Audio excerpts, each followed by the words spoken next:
Hello students, my name is Aditi Yadav. तो बच्चे, हम कर रहे हैं 7th क्लास का chapter acid basis and salts. ठीक है, 2 लेक्चर्स ऑलरेडी कवर हो चुके हैं। ये है 3rd लेक्चर जिसमें हम बात करेंगे कि बेस क्या होता है। ठीक है, बेस के एग्जाम्पल्स, अल्कली क्या होता है, वो सारी चीजें। तो चलिए देखते हैं।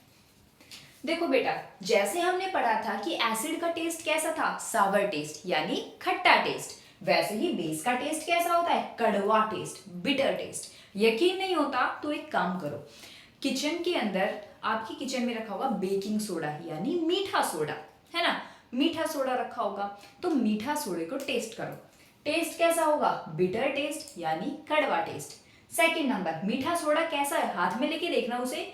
मीठा सोडा, बेकिंग सोडा, मम्मी से पूछोगे ना कि मम्मी यूज करती है उसे छोले भटूरे में और पकोड़े वगैरह इनमें भी डलता है शायद। ठीक है, तो उसमें डलता है ताकि अंदर से कोई भी डिश जो है वो कच्ची ना रह जाए, अंदर से भी अच्छे से पक जाए, वो फ्लफी सा हो जाता है। ठीक है, फ्लफी फ्लफी होता है। तो बेस में क्या, सबसे एग्जांपल हम ले रहे हैं, मान लो बेकिंग सोडा। ठीक है, तो बेकिंग सोडा को जब आप हाथ में लोगे, व्हाइट कलर का होता है, हाथ में लोगे तो कैसा लगेगा, सोपी सोपी यानी स्लिपरी स्लिपरी लगेगा। ठीक है, तो बेस क्या है, बिटर इन टेस्ट है, यानी टेस्ट करते हैं बेस को जब हम, वो कड़वा लगता है हमें।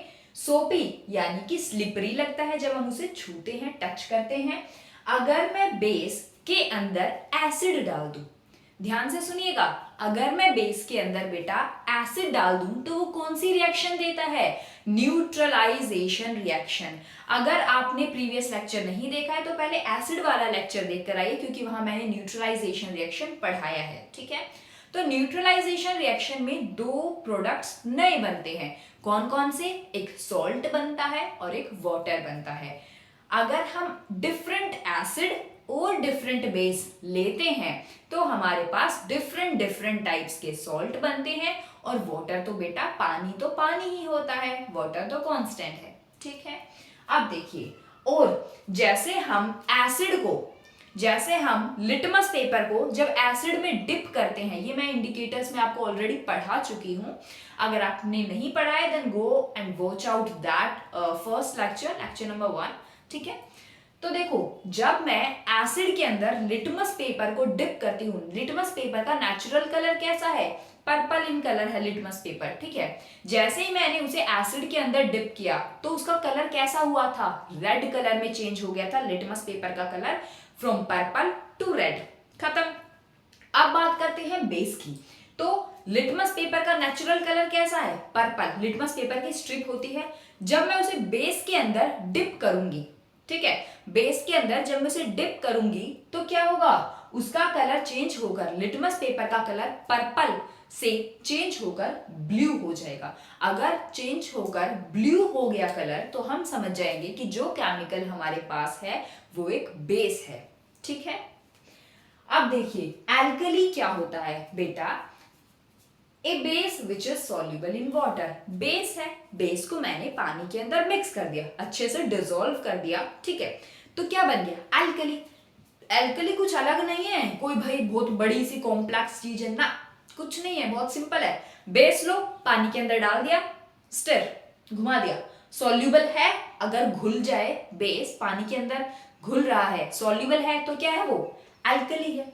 सिंपल, नहीं घुल रहा है तो भाई नहीं है एल्कली, सीधी सी बात है। तो एल्कली का मतलब a base which is soluble in water, उस बेस को हम एल्कली कहेंगे जो पानी के अंदर डिसॉल्व हो रहा है अच्छे से, वो होता है आपका एल्कली। ठीक है, अब एल्कली की एग्जांपल्स हैं आपके, सोडियम हाइड्रोक्साइड जिसे NaOH लिखा जाता है, केमिकल फॉर्मूला। पोटेशियम हाइड्रोक्साइड, इसका केमिकल फॉर्मूला KOH है। कैल्शियम हाइड्रोक्साइड, इसका केमिकल फॉर्मूला है CaOH ट्वाइस। ठीक है, डन। अब एक एक करके चीजों को पढ़ते हैं।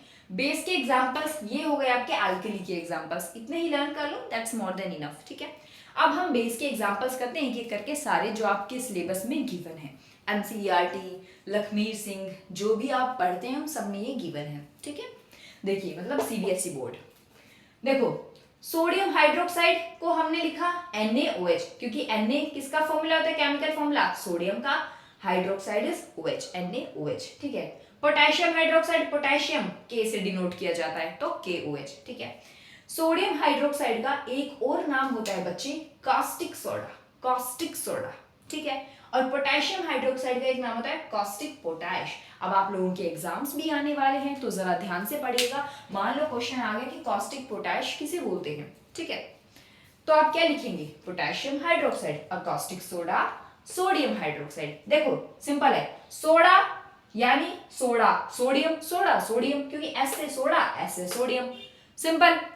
पोटैश, पी से पोटैश पी से पोटेशियम, तो कास्टिक सोडा यानी सोडियम हाइड्रोक्साइड, कास्टिक पोटैश यानी पोटेशियम हाइड्रोक्साइड।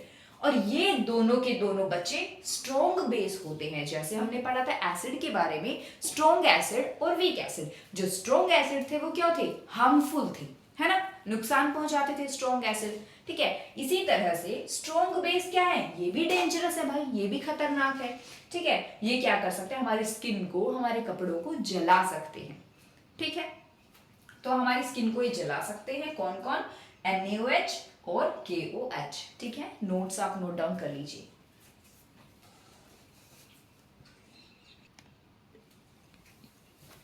देखो बेटा, अब है आपका next example magnesium hydroxide. Base का एग्जांपल है मैग्नीशियम हाइड्रोक्साइड, जिसे हम बोलते हैं मिल्क ऑफ मैग्नीशिया। जरूर याद रखें, क्वेश्चन ये भी आ सकता है एग्जाम में, मिल्क ऑफ मैग्नीशिया का केमिकल फॉर्मूला लिखो। तो मिल्क ऑफ मैग्नीशिया मतलब वो मैग्नीशियम हाइड्रोक्साइड की बात कर रहा है, ठीक है। मैग्नीशियम हाइड्रोक्साइड है मिल्क ऑफ मैग्नीशिया, और इसका केमिकल फॉर्मूला है MgOH ट्वाइस, ठीक है। ये बहुत ही ज्यादा वीक बेस होता है, बहुत थोड़ा वीक नहीं, बहुत बहुत ज्यादा वीक बेस होता है, और ये सेफ है अगर हम इसे पीते हैं। कैसे पीते हैं, देखो कई बार ऐसा हो जाता है कि भाई पिज्जा देख के मुंह में पानी आया, मन क्या यार एक से क्या होगा, 2-3 तो खा ही लेते हैं, बाद का बाद में देखा जाएगा। अब आपने खा लिए, मान लो 2-3 डब्बे आपने निपटा दिए, फिर क्या होगा, जितना आपने खाया है पिज्जा उसी के अकॉर्डिंग आपकी स्टमक के अंदर HCl रिलीज होगा, सिक्रीट होगा उसी के अकॉर्डिंग HCl, क्योंकि HCl को तो भाई अपना काम करना है, डाइजेशन का काम करना है, ठीक है। HCl जितना ज्यादा रिलीज होगा फिर आपको पेन होने लगेगा, ओवर ईटिंग की वजह से पेन होने लगता है ना ऊपर जा रहा है खाना ना नीचे जा रहा है, खट्टी खट्टी डकारें आने लगती है ना, यहाँ से ऐसे फूड पाइप बर्न करना स्टार्ट कर देती है। तो उसको ट्रीट किया जाता है किससे, मिल्क ऑफ मैग्नीशिया से। जो भी आप ड्रिंक लेते हो, जो भी आप सिरप लेते हो, उसमें क्या होता है आपका मैग्नीशियम हाइड्रोक्साइड, तो वो आपके इनडाइजेशन की प्रॉब्लम को रिजॉल्व कर देता है, ठीक है। जितना आपने ज्यादा एक्स्ट्रा पिज्जा खाया था, अब वो पेट में दर्द हो रहा है, तो अब जो सिरप आपको दी जाएगी उसमें क्या प्रेजेंट होता है, मैग्नीशियम हाइड्रोक्साइड यानी milk of magnesia. Done. Next example है इसका दूसरा बेस का, कैल्शियम हाइड्रोक्साइड। कैल्शियम हाइड्रोक्साइड का केमिकल फॉर्मूला है बेटा CaOH ट्वाइस, क्योंकि कैल्शियम को डिनोट किया जाता है Ca से, ठीक है, हाइड्रोक्साइड से OH ट्वाइस, ठीक है। अब इसको क्या बोलते हैं, जैसे हमने मैग्नीशियम हाइड्रोक्साइड को बेटा बोला milk of magnesia, similarly calcium hydroxide को हम बोलते हैं लाइम वाटर, ठीक है, लाइम वाटर। एक एग्जांपल है अमोनियम हाइड्रोक्साइड। अमोनियम हाइड्रोक्साइड को कैसे रिप्रेजेंट किया जाता है, NH4OH से, ठीक है।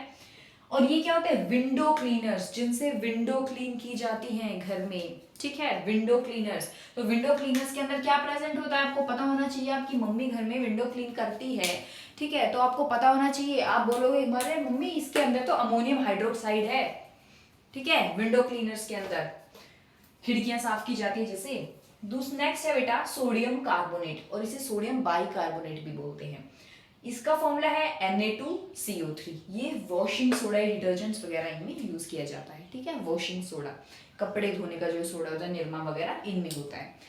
तीनों के तीनों ये वीक बेस होते हैं, लेकिन वीक बेस होने के बावजूद भी अनसेफ टू ड्रिंक है, इसे पिया नहीं जा सकता। ऐसा नहीं है लाइम वाटर को पी ले, विंडो क्लीनर जिससे भी आप क्लीन कर रहे हो, विंडो कॉलिन वगैरह जो भी आते हैं इनसे, या फिर वॉशिंग सोडा इन्हें पी लिया मिला के पानी में और निपटा गई, ऐसा नहीं होता है बेटा। अनसेफ टू ड्रिंक है, हार्मफुल होता है, इन्हें नहीं पीना चाहिए।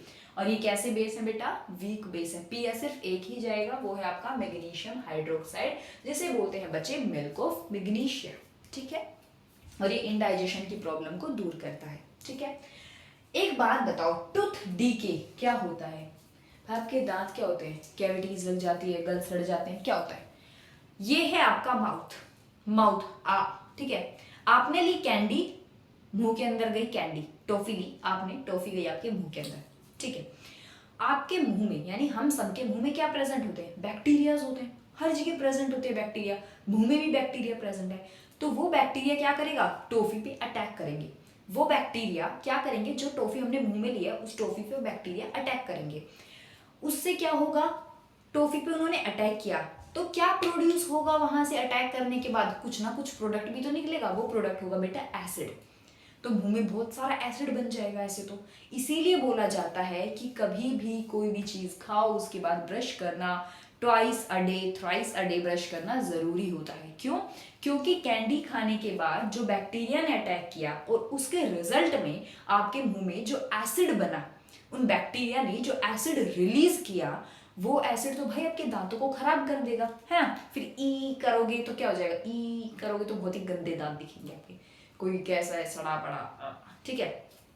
तो इसीलिए ब्रश करना चाहिए। ब्रश क्यों करना चाहिए, क्योंकि जो आपका टूथपेस्ट होता है उसके अंदर क्या होता है, बेस होता है। टूथपेस्ट का नेचर क्या है, बेसिक इन नेचर है टूथपेस्ट। अब न्यूट्रलाइजेशन रिएक्शन होगी यहाँ पे, हमारे मुंह के अंदर बैक्टीरिया की वजह से कैंडी पे अटैक किया तो क्या बना, एसिड। हम ब्रश करेंगे और टूथपेस्ट के अंदर क्या है, बेस।